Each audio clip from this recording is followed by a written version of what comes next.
almost time.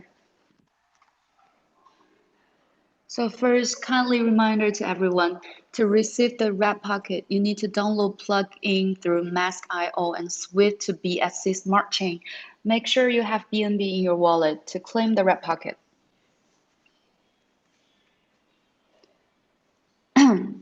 So let's start it.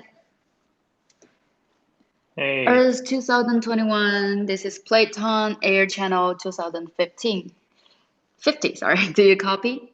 Here we're gonna boldly go everywhere no man has never gone before. Listener, welcome to PlatON Air Episode 1. Our broadcast will last about an hour, and there will be 20 minutes free Q&A session at the end of our live stream.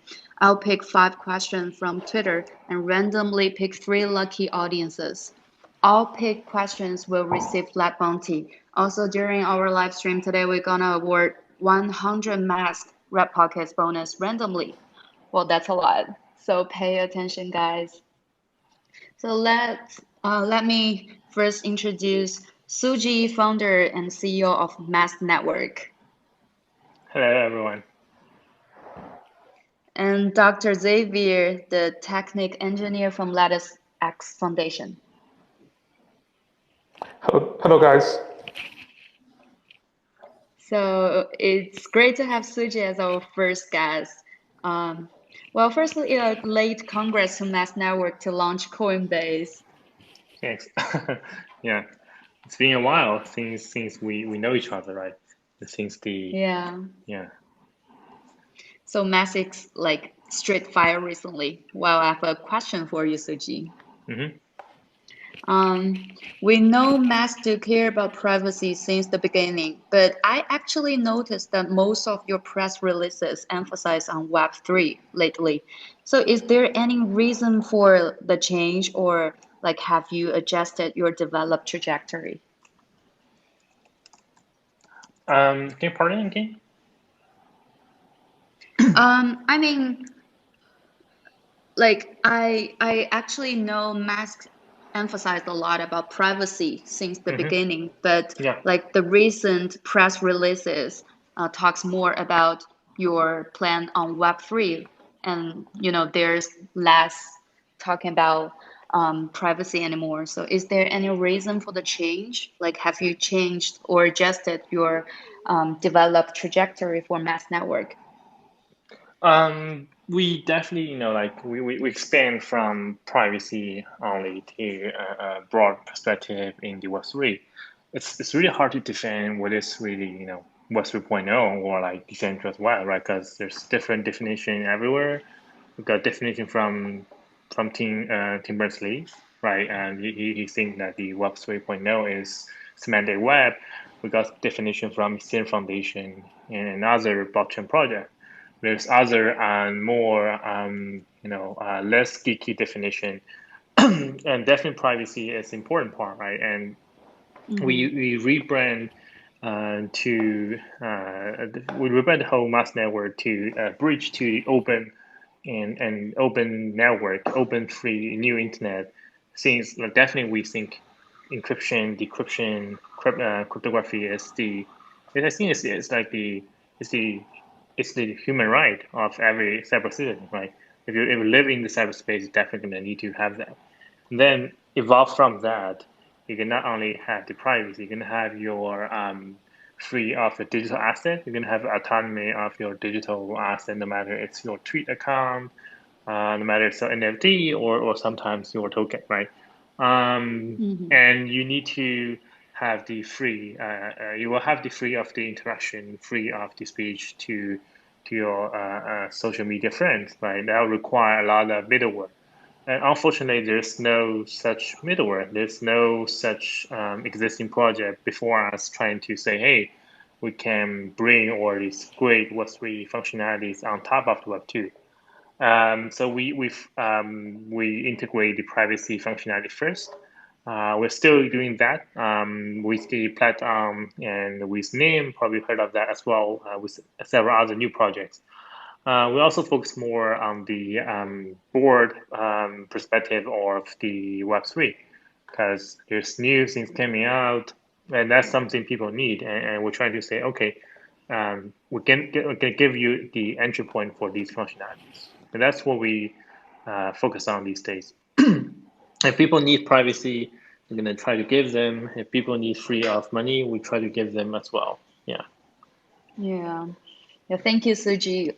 Like for sure, privacy is, one of the hottest word recently. We can see a lot of presses, magazines, and newsletters talking about privacy, like how important it is. And we actually know PlatON Network released its privacy preserving computation white paper days ago.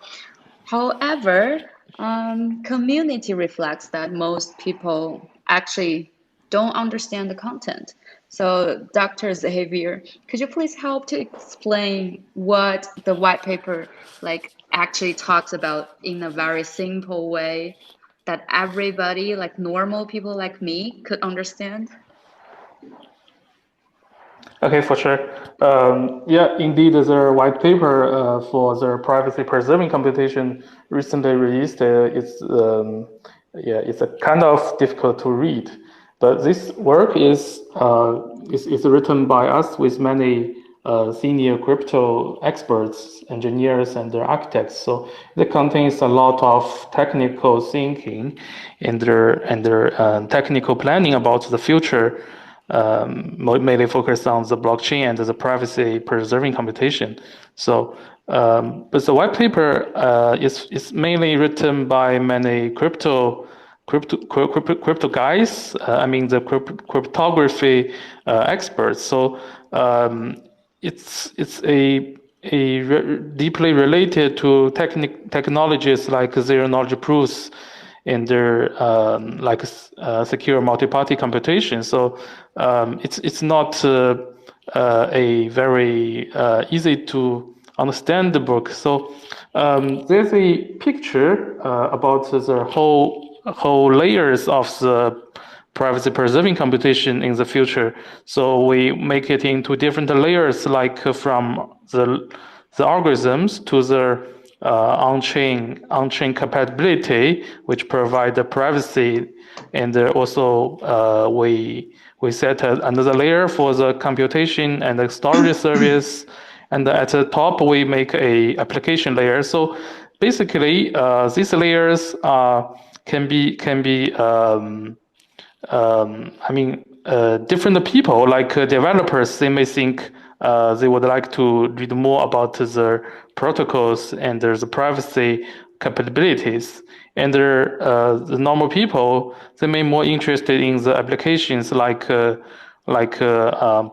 NFT or private DEX, this kind of stuff. So I would stress people they can find what they care about. I mean, different people can have different understanding on different part of this white paper. Yeah, but so again, this white paper is a high level design of the future privacy preserving computation. So it's still in our roadmap, which is compatible with the previous PlatON white paper in there, but we make the targets more realistic and easy to be launched. That's our thinking. Thanks. Okay, like for sure you guys have some, similarity connections, like talking about privacy. So we actually know PlatON Network have a partnership with Mask Network. So can Suji talk about maybe how you plan to work with PlatON based on the privacy preserving computation network? Sure. So as I think most of the audience probably know, what is the mass network is layer on top of the Web2 platforms like Twitter, Facebook. We can come to Instagram, YouTube, etc., etc. So on Twitter or Facebook, all your data is actually owned by the platform, right? By the company. They store your data in the server, and there's no way to monetize yourself. You have to, you have to let this platform to monetize for you. And there's sometimes some good business model that can benefit the creator. YouTube may pay you because you have a lot of clips, you have a lot of clicks and a lot of like, advertisement sharing to you. But in the end, it's mainly due to two reasons. First, data or data asset is not controlled or owned by you. And second is there's no good way to do the decentralized privacy preserving computation, right? Without a centralized middleman, you have no way to do the machine learning or artificial intelligence computation.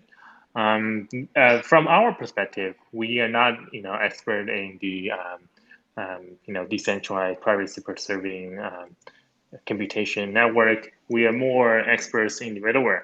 So there's several steps we're trying to push this thing to realize that you can actually own your data on the Twitter, even the posts are on Twitter. So first, we in last several weeks we are working with the project called Send.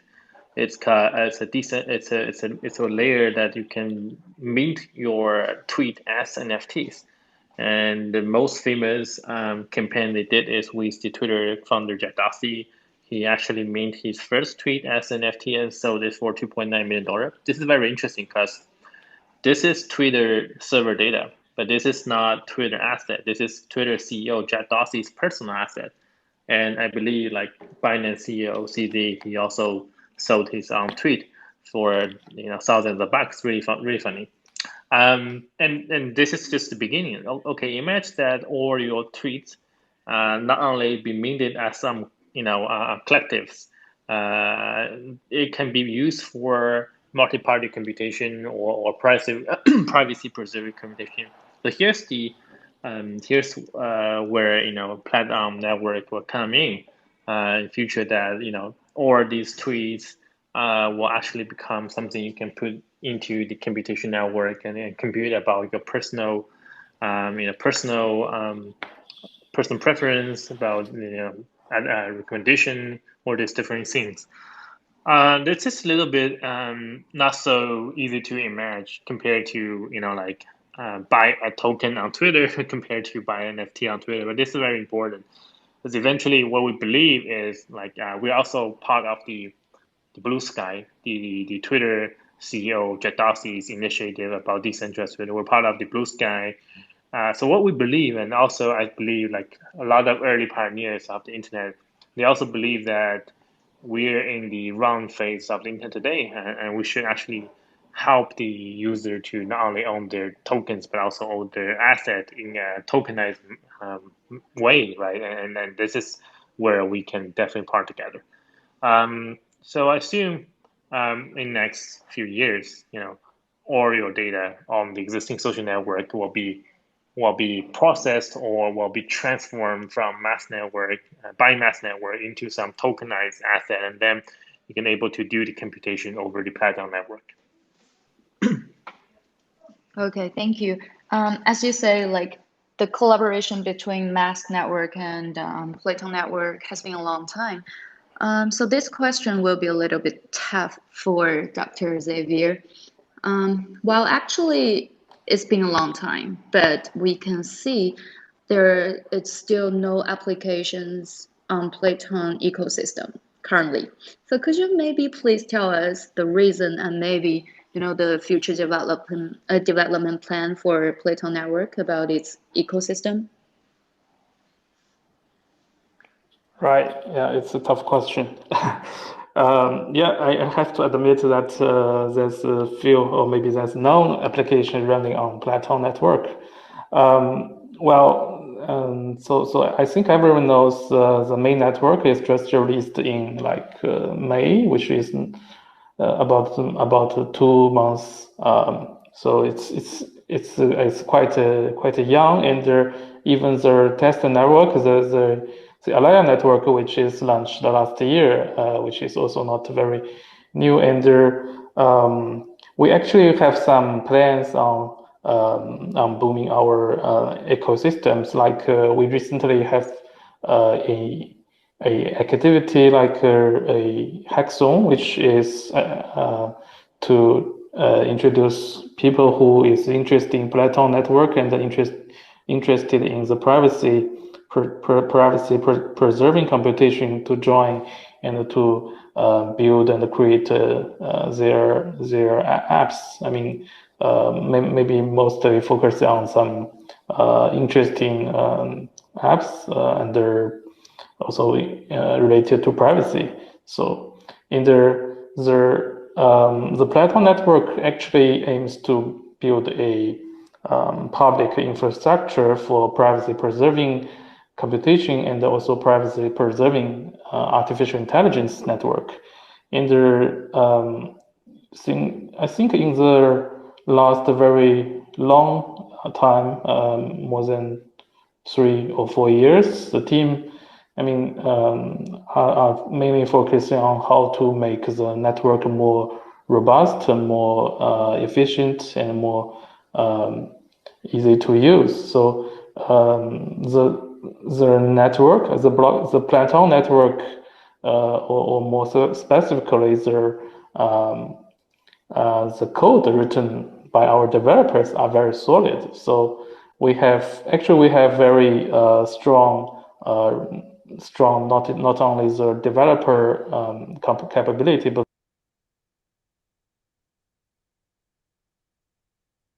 also the research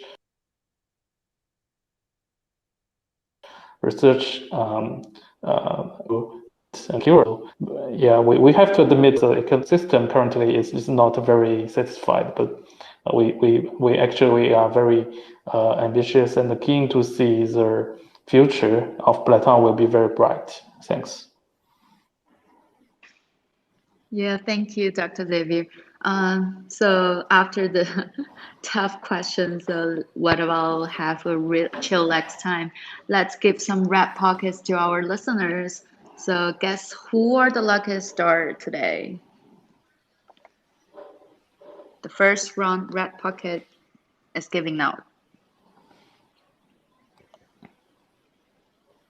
Everybody check.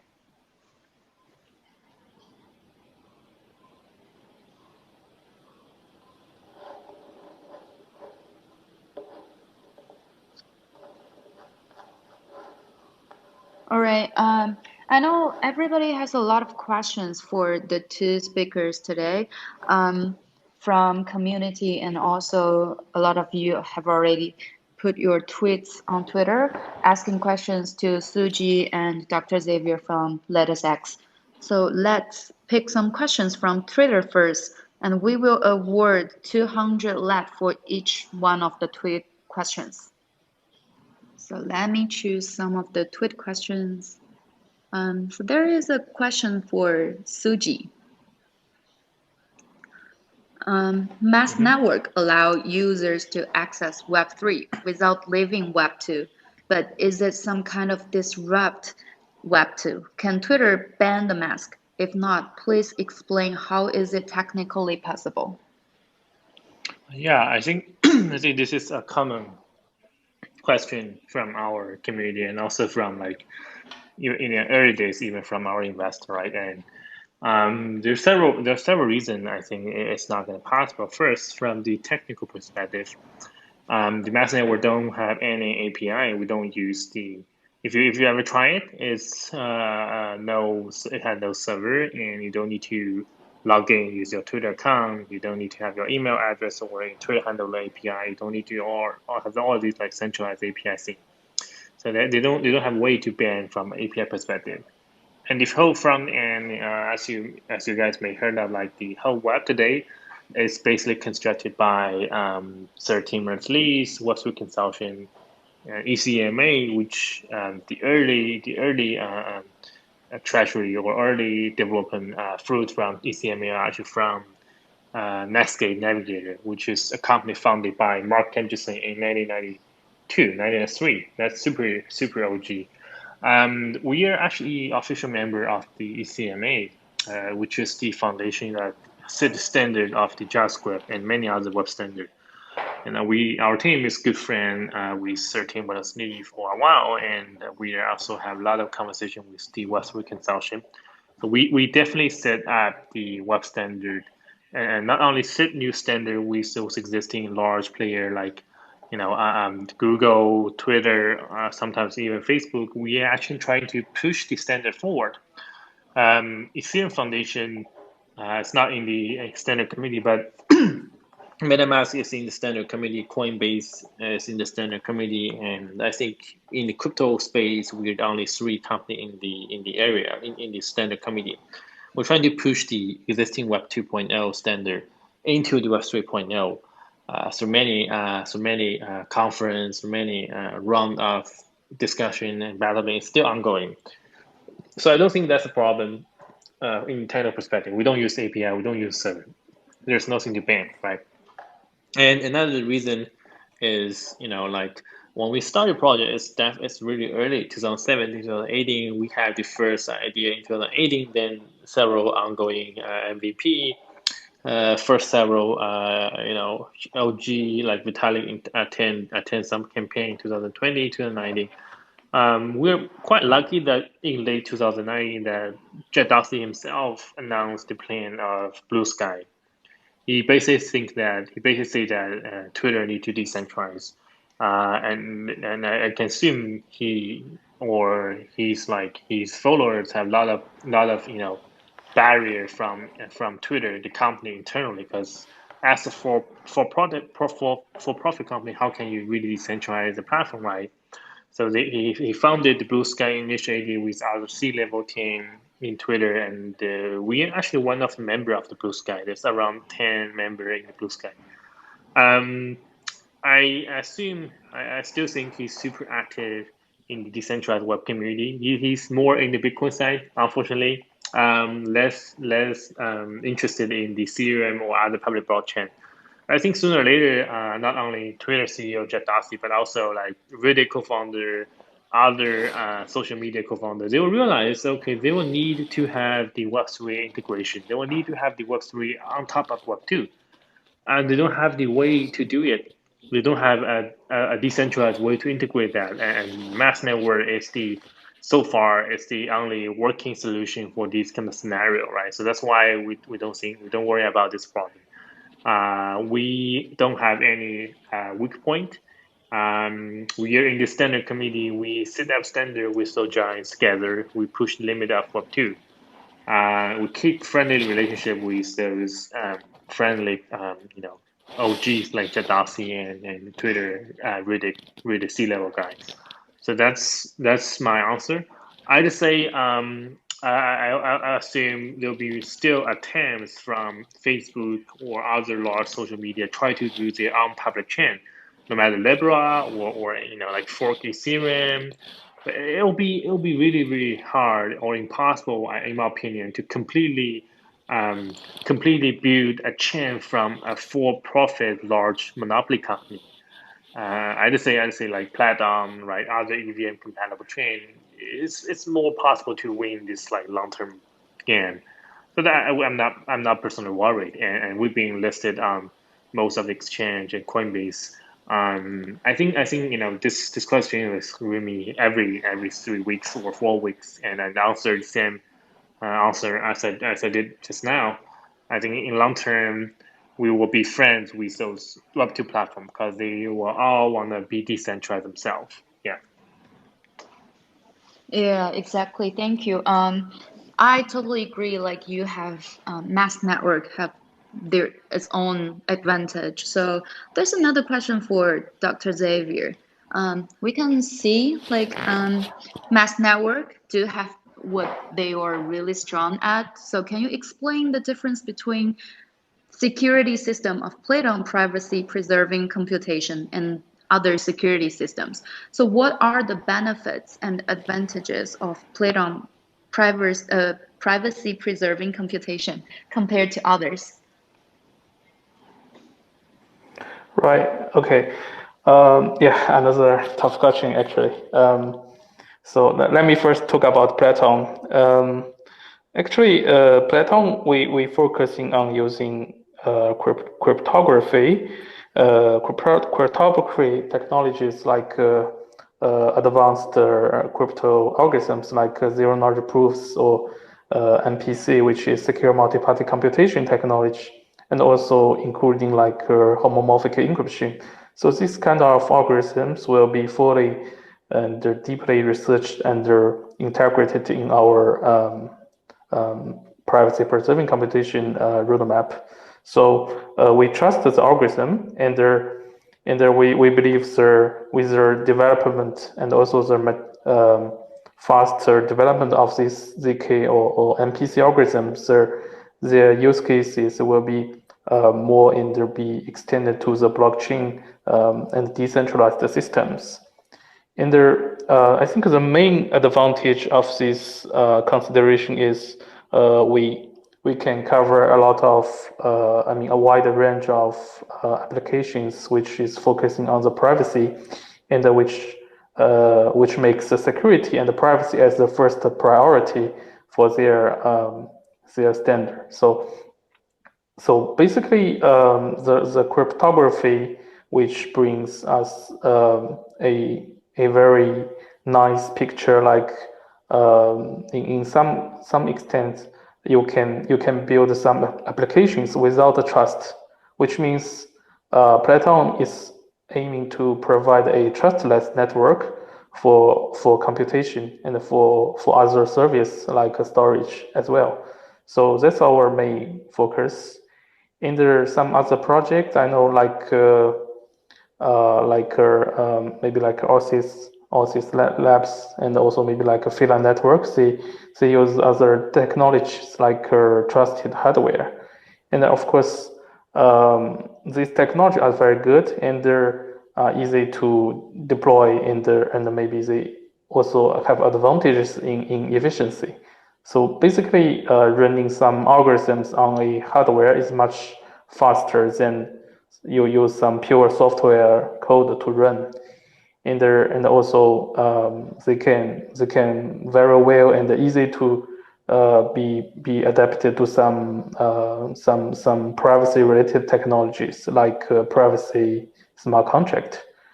And there's a problem with that technique is actually you have to make some trust assumption, like you need to trust the hardware manufacturers, and some other issue like a security issue as well. So in some extent you need to trust the hardware provider, and that's I think is a strong assumption in which compared to a pure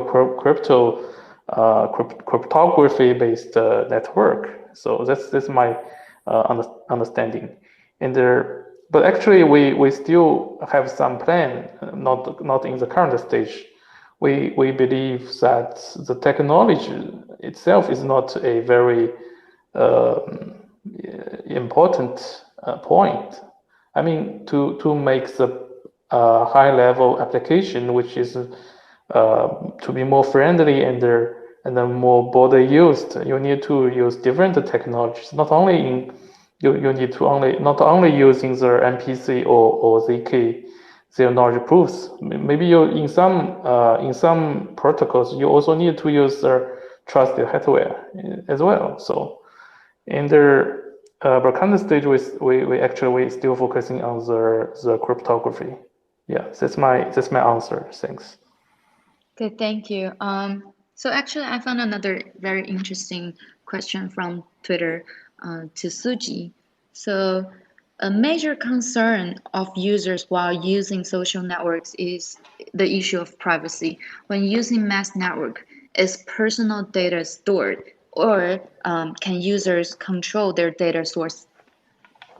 Yeah, actually, as I mentioned previously, or your personal data, there's no, first, there's no central server. There's no centralized like API we use or utilize. So all the data remain mostly on your laptop or on your phone locally, right? And there's some necessary information exchange if you're interacting with a smart contract, if you're interacting with a peer-to-peer network, or there's many other scenarios like that.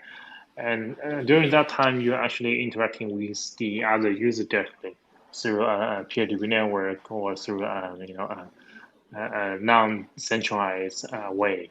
that's what we believe, that actually we have to provide, well, to make the decentralized protocol as user friendly as decentralized one. Otherwise, there's no one going to use. There's even now by the way, in the Mass 2.0, we're going to provide email password login system compatible with several other smart contract solutions, smart wallet solution. But still, even in that scenario, we store the minimal information, only the email address probably. So yeah, we don't store that. And in later stage, I assume we're gonna see more and more users have this graph, social capital, social graph um, uploaded or embedded into the mass network, because you can send red packet to your friends, right? And maybe your friends claim it on Twitter. You're gonna send your funny NFT to a friend. You're gonna sell your tweets as NFTs. That's all valuable data, and we should compute that. Not only we, I mean, anyone who think these are valuable should able to price it and then compute these information. That's probably where PlatON network could come in. So for now, we don't store all of these, and if we do, we make sure it's a peer-to-peer network or decentralized way. Yeah. Okay, thank you. So the next question from Twitter is for Dr. Xavier. One of the very promising area of using MPC, I see calculations with intensive use of data to accelerate medical research. The greatest advantages are endless computation resource and the fact that input and output data stays private. Can your projects help treat diseases? So it's a very interesting question for you.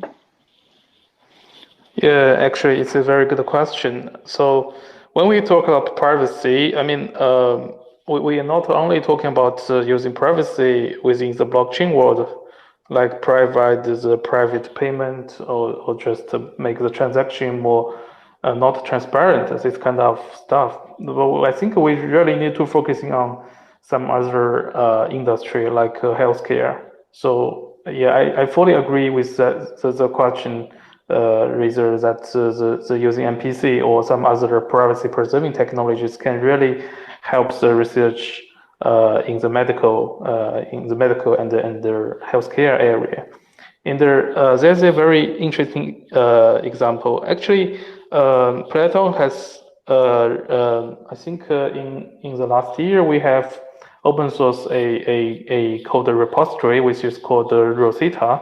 It's mainly focusing on how to make the applications be more privacy preserving style. So it's a open source framework which is deeply combined with the TensorFlow framework provided by Google, and it can help the developers to just compile that code into a privacy preserving way. So and the developers they don't necessarily to understand the very complex crypto knowledge which is behind the framework. And actually, we use the Rosetta to join a competition which is called iDash in the 2020. So let me just give some introduction about iDash.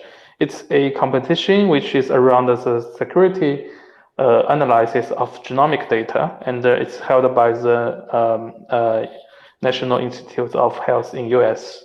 And the competition has been held once each year, and it's just focusing on the privacy computing issues in the cloud environment. So it's now has become a global privacy protection and high quality international competition in the field of secure analysis. So in that competition, we use Rosetta to do some tasks, which is about the cancer detection, and we achieve the rank 4, and in some specific performance like computation computation accuracy, we achieve very good good points. So, in this example, which demonstrates, I think, is the Rosetta. Actually, it's using the secure multi-party computation behind. So Rosetta, with its MPC technology, can really help do some work like in the medical research, at least. And I think it's not only on the genomic data, but it can also be used in like clinical research, like especially like a privacy, highly sensitive area, like a rare disease diagnosis. So I think it's a very good technology, which is not only used in blockchain, but can be really expanded in different areas, especially in the healthcare. And yeah, that's my answer. It's very inspiring to know that your techniques can actually help to treat diseases that will actually bring a lot of benefits to the society. So another question for you is, I actually realized PlatON Network is holding a lot of competitions and also activities recently. So I think these tweets also ask this question. I'm really curious about. PlatON recently hosted the Lumino multi-party computation ceremony. What are system parameters? How do the system parameter of the ZKP algorithm generated by the secure multi-party computation protect privacy? It's a very technical question. Okay. Yeah. It's actually it's a very technical question, and thanks. Actually, I'm one of the designer for the MPC ceremony, which we call the Lumino. So the idea behind that is, I think most of the guys know the zero-knowledge proof here because you guys are from the blockchain community. So ZKP systems, especially like ZK Snark systems, which is very popular nowadays, especially in many privacy or scalability related projects. So ZK Snark algorithms are very efficient, and they're have a lot of developers to contribute to its ecosystem. But the one issue of the ZK Snarks is that you have to very careful about the system, the parameters of the system. So what is the parameter of the ZK Snark system? It's just a bunch of elliptic curve points. So you can just treat it as they are just some data. And this data, to generate this data, you must first pick some random secrets, and so use some random secrets to generate this data, which is the system parameter. Okay, so the point is, the person who knows the secret, the random secret, he can always to forge the proof. I mean, so in some applications built by the ZK Snarks, it's a person who knows the random secret, as I mentioned. He can at any time he can make a statement which make it valid and pass the verification system, even the statement is not true. So, for example, in a just to make an example, okay. So, like in a zero cache system, so if there are some guys who can know the secret behind that system, know the secret, he can make the attacks like a double spending very easily. So, okay, so that the crucial thing is, yes, how can we make the secret not known by anybody? And that's a very hard problem, actually. So especially in the blockchain world, in the decentralized world, we cannot trust a single person or a single system. So we make the process which generating the system parameter into a multi-party way. So we let many people jointly together to generate the parameter, and each people, they just contribute to their ceremony with their own secret. So for example, if a ceremony can run by like 100 people, so there will be 100 partial secrets which will be composed to the real random secret. And as long as there is only one person who is honest, I mean, the honest means he generated the partial secret and he will safely delete it after he finished the computation. Then then there was nobody in the world know his part of secret, which makes the whole secret will be very secure and be not gained or not known by anybody. So in that case, the MPC is a very good technology to make the zero-knowledge proof systems more secure and more trustable. I mean, the system parameter is generated in a trustless way, and the result, the system parameter, is trusted.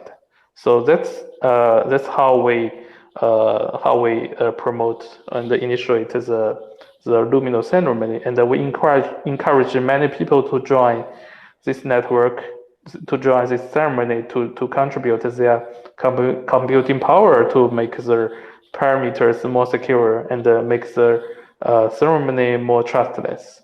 And we are very glad to share this result to all the blockchain community.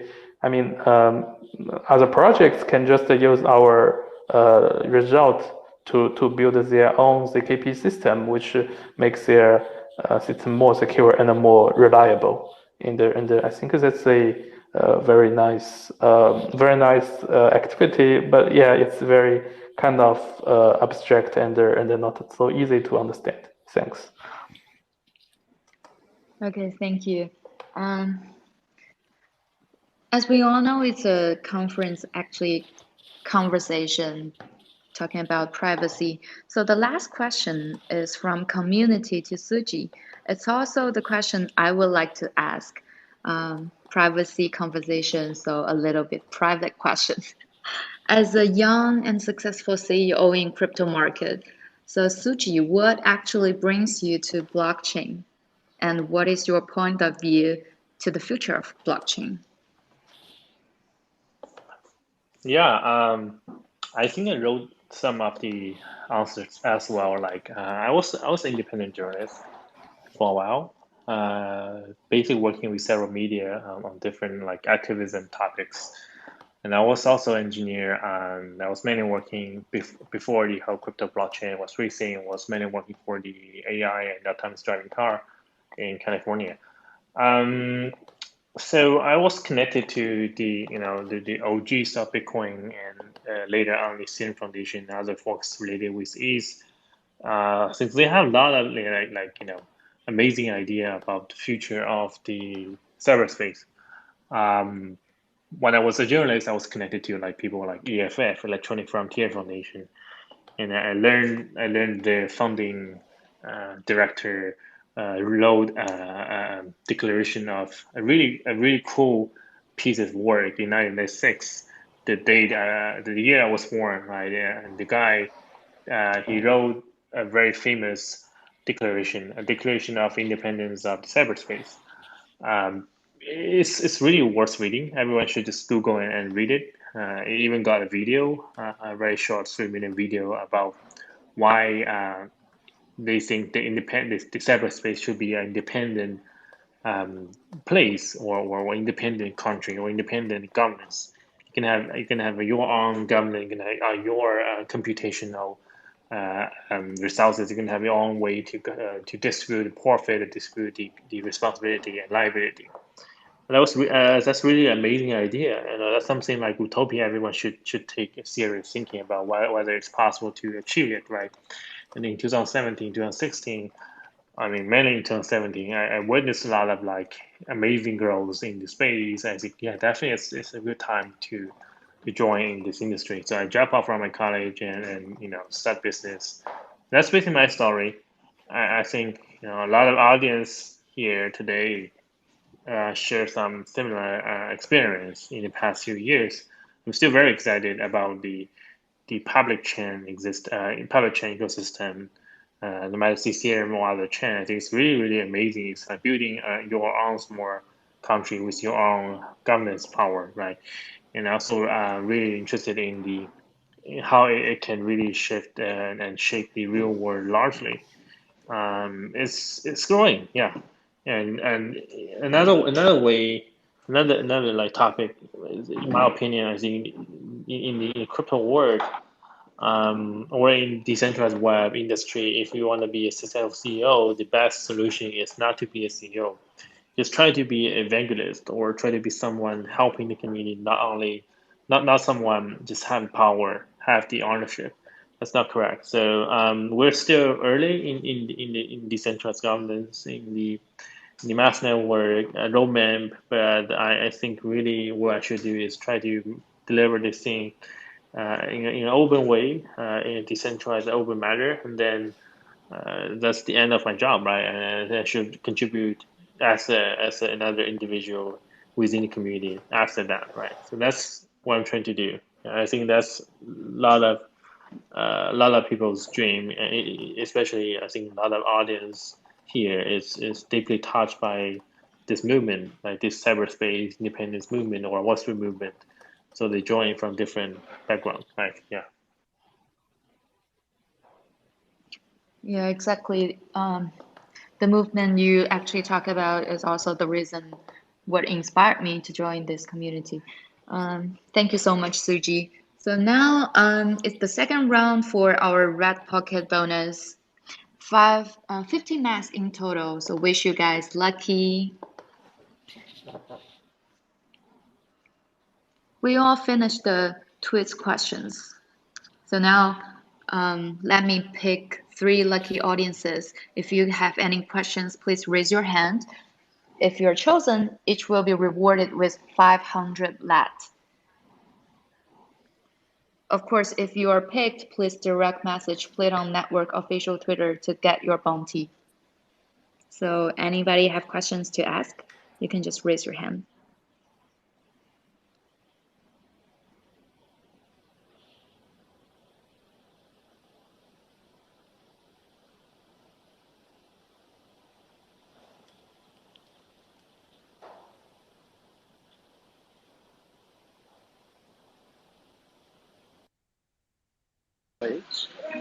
Hello.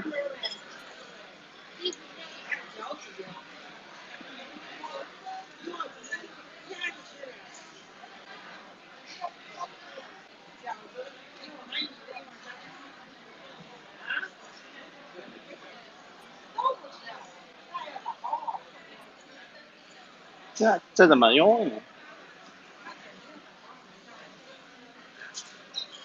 什么东西啊？我都没用过。You can.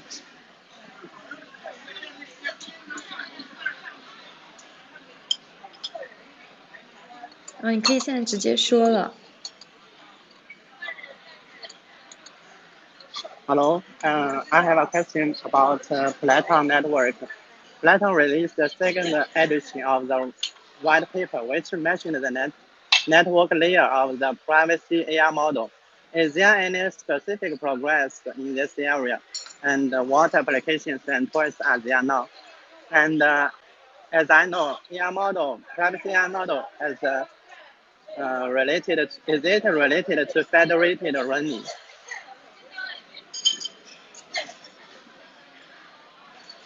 Okay, Dr. Xavier, can you please answer the question? Yeah. Okay, thanks. I think it's a very good question. Yes, about the privacy AI. Actually, there's many technologies like the federated learning, as you mentioned, and we have deeply researched on this topic, and the technology we use is mainly focusing on the cryptography. We call it the privacy preserving machine learning, PPML. Actually, the target for PPML and federated learning is actually the same, but the technologies themselves is different. So FL, which is for the federated learning, is mainly, I think, mainly designed by AI research scientists. And they try to use some cryptographic methods to help us to improve the privacy during the model training or model inference. And the problem is, if you use federated learning, I think the system efficiency, especially like the communication complexity, will be very very good. I mean, they use some lightweighted crypto technologies, but the other aspect is the security is not have not been fully investigated. So in cryptography, there's a technology called provable security, which means I can mathematically prove my scheme or my system is secure as long as there's some mathematical problem which is hard to solve. So we can use this technology to reduce or to link our system security to some math problem, which is very convincing and reliable. But if you use federated learning, there's no such kind of proof. So you have to trust that the technology currently used is secure, but there could be some concrete attacks. And on the other hand, the technology we are focusing on is called the privacy preserving machine learning, which has been fully proved secure in some standard framework. And we trust that the technology will be very secure and very efficiency in the near future. So I think the main difference is about security, and of course there's some other differences like well, which will be very technical. I'm not going to explain here. So thanks. Okay, thank you. Is there anybody else who wants to ask questions to Suji or Dr. Xavier?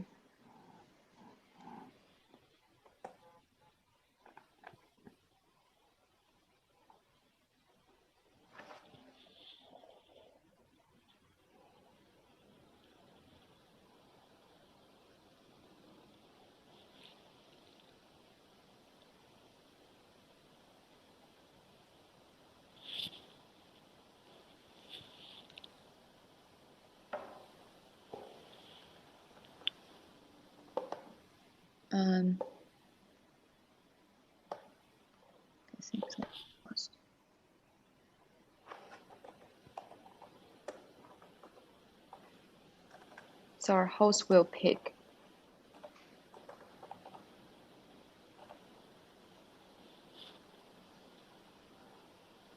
You need to raise your hand.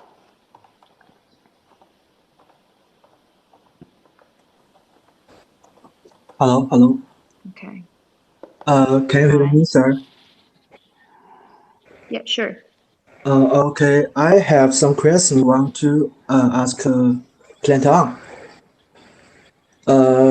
This is one of the most concerned questions I want to know.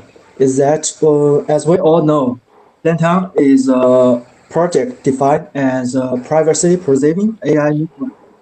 So the privacy contract and the verifiable contract are the biggest features and highlights. So when will these two contracts be released officially? And as ordinary users, can we use it very convenient and do not need to understand too much cryptography principles at that time? Okay, this is my question.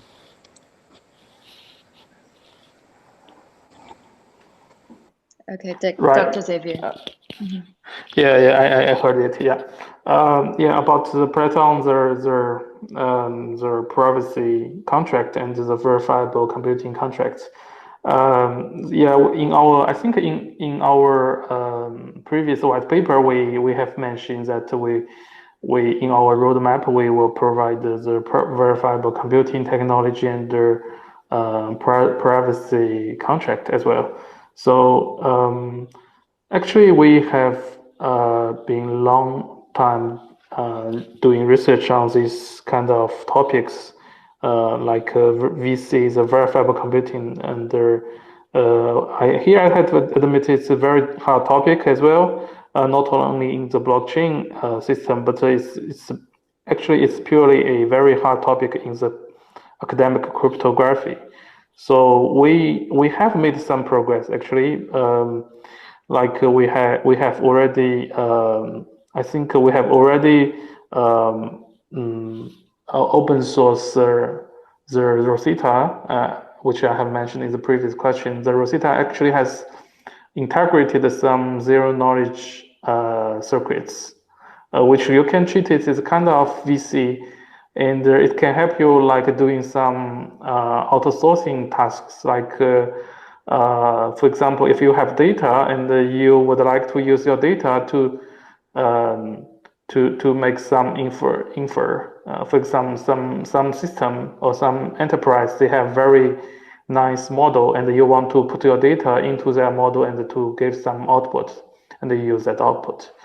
And there's from the privacy aspect that enterprise they would not like to disclose their model because it's very expensive to be trained, and you also don't know how they will treat your data. I mean, you must trust that the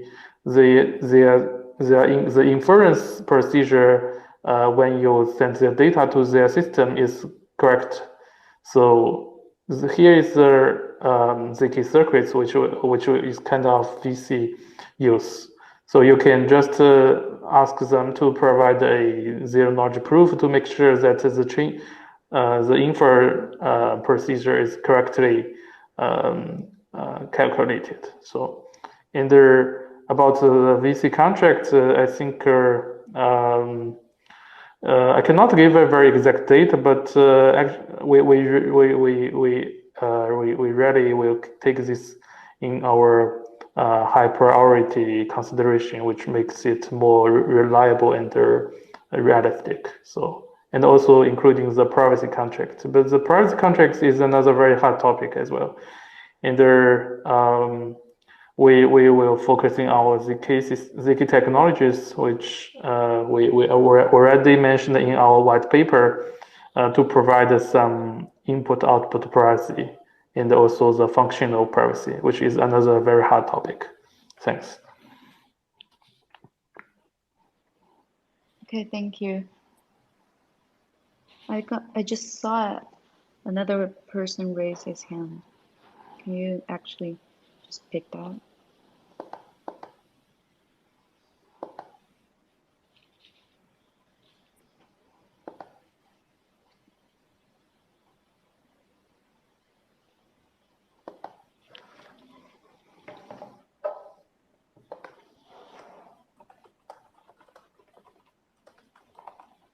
Yes.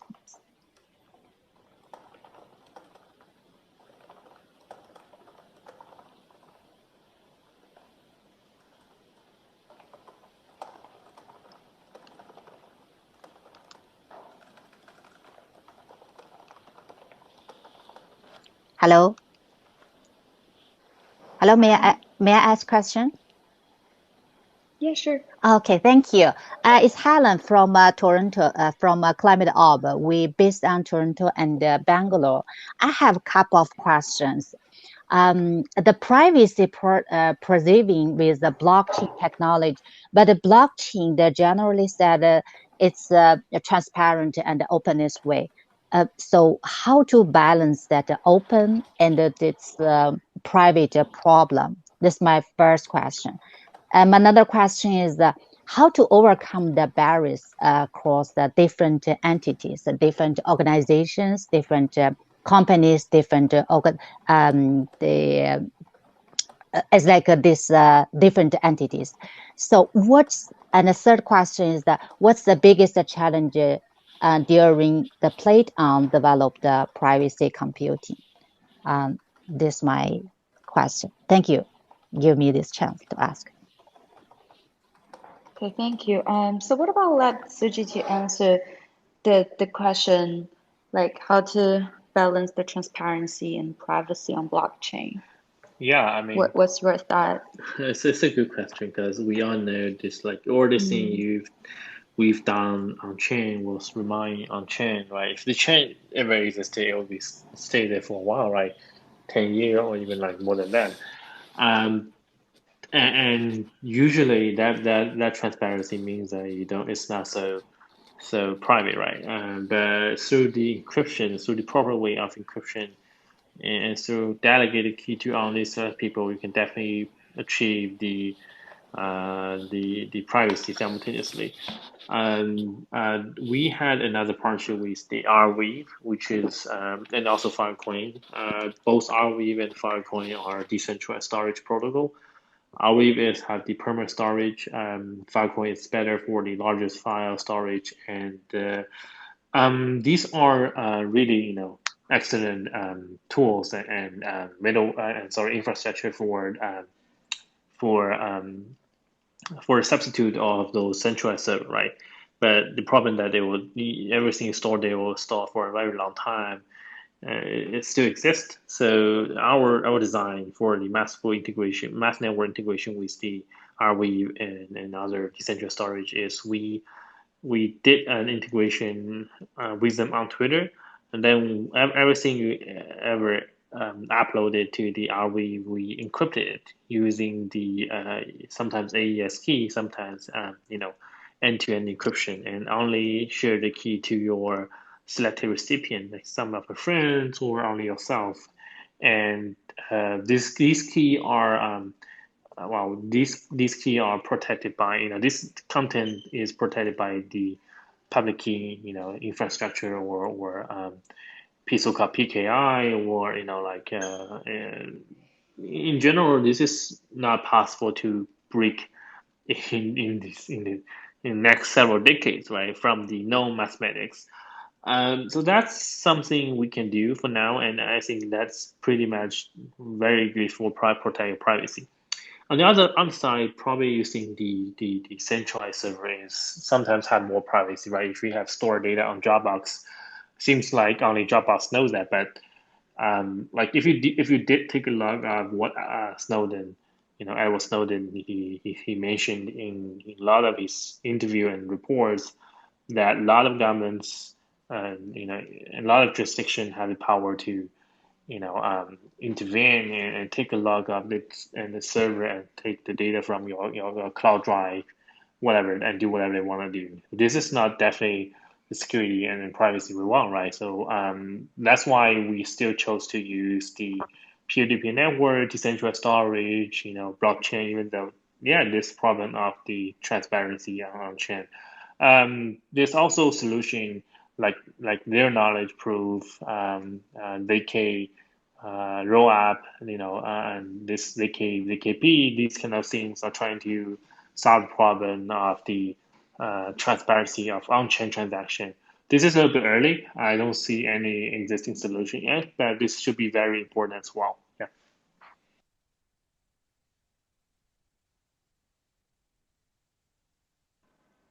Okay, thank you. Hope the answer can Yeah, that's answer the very question. So yeah, okay. So for the other two questions, let me pick Dr. Xavier to answer the question. Okay. Okay. Let me recall. The second question is how to solve the barrier and to between different entities or different enterprises. So I mean, if I not make wrong, so I think the blockchain and for different entities, I mean it's so if you have standard protocols like standard APIs, then different entities and different companies can very straightforwardly to join and to incorporate with each other. And if you talk about the privacy between different entities, so there's another problem. So actually, we think different properties or different entities they will they will be incorporative. I mean, they can use some technologies like a privacy preserving computation to do some cooperation, make their data to be more useful. So that's another aspect that the PPC technology can help different companies to be work together without any considerations that my data will be leaked or I will get nothing return during the cooperation. And there, I think for the third question is what's the biggest challenge when we're doing our work in PlatON for the privacy preserving computation roadmap. I think, well, actually, there's a lot of challenges indeed. Not only in the doing the research in solving different problems, like I think the guy mentioned that when we release the VC or the privacy contract technology, what's the date time? Actually, I cannot give a very exact answer. So that's a very big challenge as well. And so some other challenges, like we mentioned in our white paper, for instance, like how we can provide a real functional privacy, which means if some guys they want to do some AI model training and they have their rules, their algorithms, but they lack of data, and they would like to have some other guy who can provide data to jointly together to train the model, but they want to protect their model to be private. I think it's maybe currently it's the hardest problem in the privacy AI. So you need to protect the algorithm, not only protect the data. It's a bit different level of privacy. I mean, from the academic viewpoint, it's very hard. In the aspect from the research, we also have very tough work. I mean, a tough time when we're building our PlatON network. For example, we really spend a lot of time. I mean, more than 3 years to make the network be robust, to be solid, and we have experienced a lot of version iteration in their hard work. So, of course, these are not the biggest one. I mean, for the biggest challenge is how we can really promote our technology to help the people with their privacy issues. Not only in the blockchain, but also including some other industry like the medical, like healthcare. I mean, there are a lot of people, they really need this technology to protect their privacy. And some other domain like for example, financial or maybe some other internet or some other domain. So there's a lot of challenges, but I think how we can really promote this technology and make it more mature and more easy to use to facilitate in their different industries is a real big challenge. And that's my personal thinking actually. And yeah, thanks. Oh, that's very cool. Hope that answered your question. Yeah, that's very cool. When you answer the second question, you mentioned about the PPC. What's that stand for? That one. What does that mean? PPC. Oh, it's just a sort for privacy preserving computation. Oh, okay, thanks. Yeah, so I do agree with you that because as implement this technology in the different field is kind of lots of challenges and issues. Thank you so much. I do have another questions because you guys developed that the public chain in China, but in China, the policy and the regulation is very kind of strict. And, how can you do that? Openness to the global community, then that kind of it's like a climate orb, this kind of project can deploy our implement or our using just hardware or software on your chain. So what should we do? Or do you guys have some expectation about this field?